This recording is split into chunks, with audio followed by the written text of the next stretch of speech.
Hola a todos, buenos días. Today we are going to be talking about subject pronouns in Spanish, los pronombres sujetos. So our goals for the day, las metas de hoy, to be able to match the subject pronouns in English and Spanish, poder emparejar los pronombres sujetos en inglés y en español. The second one, to write 3 example sentences using subject pronouns. We're not going to worry about that today since you are most likely watching this after we've done this lesson. But just keep that in mind because pretty soon we are going to want to be able to do that. So, what are subject pronouns? ¿Qué son los pronombres sujetos? And why do we use them? ¿Y por qué los usamos? So in English, in inglés, subject pronouns are used as the subject of the sentence. Usamos los pronombres sujetos como el sujeto de la oración. So this gives us information on who is doing the verb, who is doing the action. So if the action is to run, then the subject tells us who is doing the running. So I run, you run, he runs, you all run, they run, and so on. So why do we need subject pronouns? So I'm going to read this paragraph and I want you to be thinking in the back of your mind, why does this paragraph sound a little bit weird? Why does it sound a little bit off? And how can we make it sound better? So his name is Sam. Se llama Sam. Sam goes to the store on the weekends. Sam usually goes on Saturday instead of Sunday. Sam always makes sure to buy avocados when Sam goes to the store. Sam loves avocados. So why does this paragraph sound a bit weird? How many times did I say Sam? I said it a lot, right? And we need to know that we're talking about Sam because Sam is the subject of our sentence. But what is something that we could say so that we still know who our subject is, but we don't have to say Sam's name so many times? So, we can replace the name Sam with the subject pronoun he. This way, we already know that we're talking about Sam. So every time that we use the subject pronoun he, we still know that we're talking about Sam. But it doesn't sound so repetitive, so I'm going to read this paragraph again. Sam goes to the store on the weekends. He usually goes on Saturday instead of Sunday. Sam always makes sure to buy avocados when he goes to the store. He loves avocados. So I don't need to replace every single Sam with he. But even just replacing a couple of them with the subject pronoun makes it sound a lot better. Not only does it make it sound better when we speak, but it also makes it sound better and look better when we write. Subject pronouns in Spanish, los pronombres sujetos, serve the exact same purpose. They tell us who is doing the verb, who is doing the action. So it's going to take a while for most of us to memorize the subject pronouns in English and Spanish. But eventually it sort of just happens. So as I'm reading through them, try and clear everything else from your mind and really try and pay attention to the English pronoun in English, the subject pronoun in English and the subject pronoun, el pronombre sujeto en español. So I is going to be yo. Now, right away, we're going to see a huge difference between English and Spanish. In English, we use the word you, and it doesn't matter if we are speaking with the Queen of England or our little brother. We always use the word you. How are you today? I hope you are having a good day. However, in Spanish, there are 2 different ways to say you. If we are speaking with somebody casually, so this is someone that we are familiar with, it's a best friend or a cousin, someone in your family, we can say tú. This is informal or familiar. Let's look down here. If we are speaking with someone formally, so a boss or an older adult, especially if we are meeting an adult for the first time, instead of saying tú, we would say usted. So to say how are you, informally we would say ¿cómo estás? Or ¿cómo estás tú? But if we were saying how are you to someone in a formal situation, we would say ¿Cómo está usted? To say he, we would say él. She would be ella. So another difference in Spanish, if we use the word we in English, it does not matter if we are speaking about a group of just girls, a group of just boys, or a group of girls and boys. It doesn't matter. We always say we. However, in Spanish and Español, it does matter. If we are speaking about a group of boys or a group of boys and girls, and we are saying we use nosotros, and it ends in os. However, if we are speaking about a group of all girls and we're saying we will say nosotras. So this indicates that the subject pronoun, el pronombre sujeto, is feminine, femenina. We're going to scroll down just a second to this one right here. It says you all, ustedes. So if I'm speaking to a group of people, so if I'm saying you, but instead of just talking to one person, I'm talking to two people or a room full of people, and I'm saying you all. Almost always I am going to say ustedes. So how are you all today? ¿Cómo están ustedes? However, just like we talked about how in English, different places sometimes use different phrases or different words, it's the same in Spanish. If we are in Spain and we want to say you all, we will say vosotros or vosotras. And it's the same rule as nosotros and nosotras. If it's a group of boys or a group of boys and girls, we will say vosotros.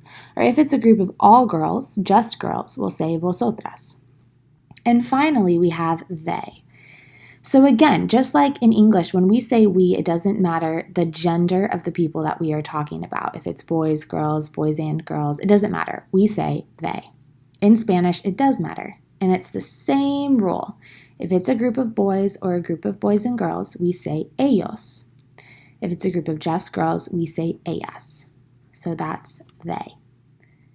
So these subject pronouns, los pronombres sujetos en español, are going to serve the same purpose. They have the same job as subject pronouns in English.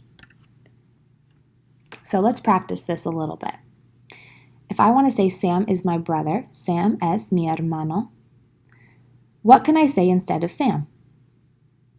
So first, if you need to start by thinking about it in English, go ahead and do that. What can we say instead of Sam is my brother? We can say he is my brother, right? So now that we know that the subject pronoun in English is he, can we remember what that is in Spanish? For the first couple ones, let's go ahead and pull up our chart so that you can take a look. Where is he? ¿Qué es el sujeto? El pronombre sujeto para he. Él. Okay? So instead of saying he is my brother, in Spanish we would say él es mi hermano. He is my brother. So if we didn't want to use the name Sam, we could replace it with the subject pronoun él or he. Okay, what if now instead of speaking about someone, so we were just talking about Sam and I was saying Sam is my brother. Now I'm speaking to someone. So I'm saying, Michael, you have a dog. You have a dog. I'm speaking directly to this person. Michael, tienes un perro. What can I say instead of Michael? So the subject pronoun in English is already there. What would this be in Spanish, in Español? It would be tú. So the reason it's tú is because, let's say Michael is my friend or my cousin or something like that. I don't need to speak to him super professionally or formally. I can just use tú because I'm familiar with Michael. Okay, he's my friend. We're just chatting. Okay, let's try this one. It's a bit more tricky, but I think we can do it. My mom, my sister, and I like to spend time together. Mi mamá, mi hermana y yo nos gusta pasar tiempo juntas. So, what could we say in English and Inglés instead of my mom, my sister, and I like to spend time together? We would say we. We like to spend time together. So, in Spanish, what would our pronombre sujeto be? What would our subject pronoun be? I'm going to go ahead and pull up the chart again, just because this is all new information and it takes a while to really get it down.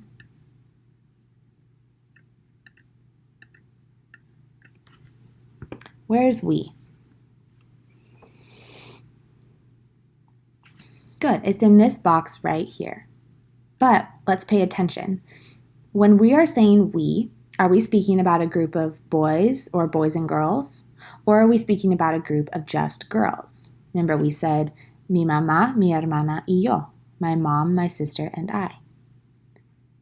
So we're speaking about a group of all girls. So we would need to say nosotras. Nosotras. Even if we just threw one boy into that mix, we would have to change it to nosotros. But since it's just a group of girls, we would say nosotras nos gusta pasar tiempo juntas. We like to spend time together. Great job. We're almost finished. So, this one again is a little bit tricky. I can take a picture of you and Marco. Yo puedo tomar una foto de tú y Marco. So, if I wanted to say something instead of you and Marco, what would I say? I can take a picture of you and Marco. So I would probably say I can take a picture of you both, or I can take a picture of you all, right? So we're saying you, but the you is plural. We're speaking to more than one person. So there's actually two options here, and it depends on where we are. So let's go back to our chart. I can take a photo of you all. Yo puedo tomar una foto de. So we'd probably use ustedes, especially if we are here in the States or if we are in most Spanish-speaking countries. However, if we're in Spain, we would say vosotros. And yes, there is a girl in here, but remember, if it's a boy and a girl, we say vosotros. Or ustedes is going to be the same, whether it's all girls, all boys, doesn't matter. It just matters when we say vosotros. Okay, so yo puedo tomar una foto de vosotros, or most of the time we would say yo puedo tomar una foto de ustedes. Great job. So David and Max are brothers. David y Max son hermanos. So what can we say instead of David and Max? We would say they are brothers. So for this last one, we're going to try and remember the subject pronoun without looking at the chart. David and Max are brothers. So we can say they are brothers. How do we say they en español? ¿Cómo se dice they en español? And remember, again, it matters now if we're speaking about a group of boys, girls and boys, or just girls.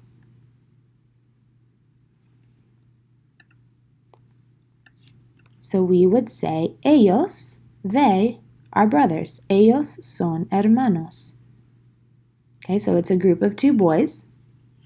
That's how we know to use ellos. Again, if it was one girl in this group, we would still say ellos. If it was a group of just girls, we would say ellas. Ellos son hermanos. They are brothers.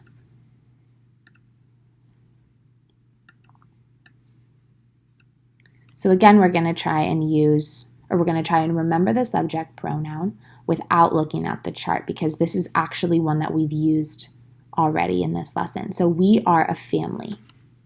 We are a family. Somos una familia. what subject pronoun could we use here for we? And notice it's girls and boys in here, and a dog.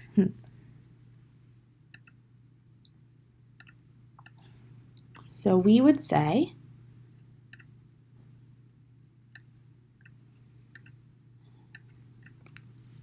nosotros somos una familia. We are a family.